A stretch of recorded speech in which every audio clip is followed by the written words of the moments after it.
Vital, now in a brand new pack. Thank you. Welcome back. Not every carbohydrate is created equal. In fact, every type of carb you eat has a different effect on your blood sugar. Now, since the crux of diabetes lies in the way your body deals with the sugar in your blood, it's logical that using the right kind of carbs could assist you in managing your diabetes. Now, you've probably heard of the glycemic index, high GI and low GI foods, but how would you explain the concept to a fifth grader, Andrea? Well, high GI foods cause a rapid increase in your blood sugar levels, and low GI foods have a more sustained effect on blood sugar levels and energy release. It's harder as how to tell which is which. Yes. George, won't you join us up front here? I've asked George to come and lay out these fruits and vegetables from low GI to high GI. Let's see if you know your glycemic index. Go. You've got 10 seconds. Wow. Okay. Are you sure? Do you last minute changes maybe? You happy with that, George? So low to high, hey? Yeah, low to high, yeah. Okay. Man, I'm so relieved, because if you got this 100% right, you would have won 100,000 Rand, but you got it wrong. So help us out, Andrea. Okay, the potato is the highest in this group. Okay. The tomato is the lowest. Then after the tomato is a raw carrot, not cooked. Then the onion.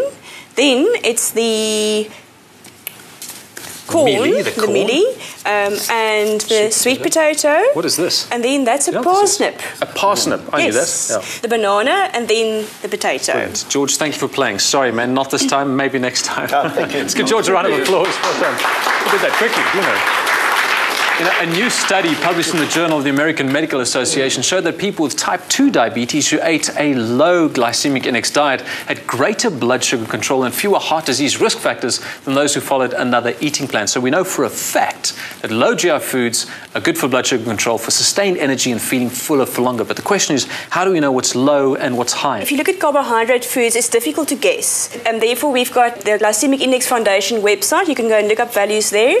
Sometimes foods are packaged with GI indicators, like the muesli that says low GI. Okay. And then there are quite a few food items we can add to higher GI foods to lower the GI. Now, that was my question. How do we lower the GI of a food? I mean, what would you add, for example, to a high GI meal to drop the glycemic index value? Well, in general, your dairy products and pulses like lentils and beans are particularly low in GI. So adding them to a higher GI meal, or if you're uncertain, will definitely help lower the GI.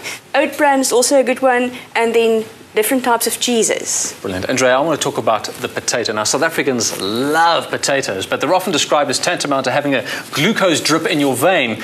Well, diabetics have no option but to avoid the spud?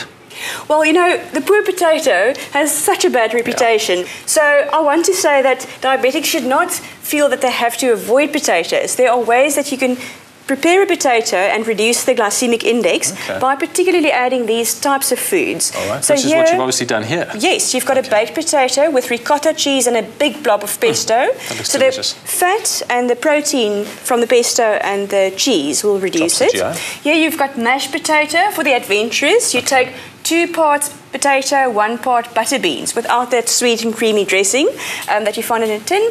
Potato salad, complete makeover, not just a whole lot of potatoes and mayonnaise. You chop in fresh veggies, and also you add in some chickpeas and lentils, and you make a yogurt and mustard dressing. Well, being diabetic doesn't mean the end of eating tasty food. It simply means you have to be smarter about what you eat. Knowing your GI values is a good way to manage a diet that'll keep diabetic symptoms at bay. Even if you aren't a diabetic, however, a low GI diet will help you fight fatigue and keep your energy reserves in check. So contrary to what your high school coach always told you, aim lower.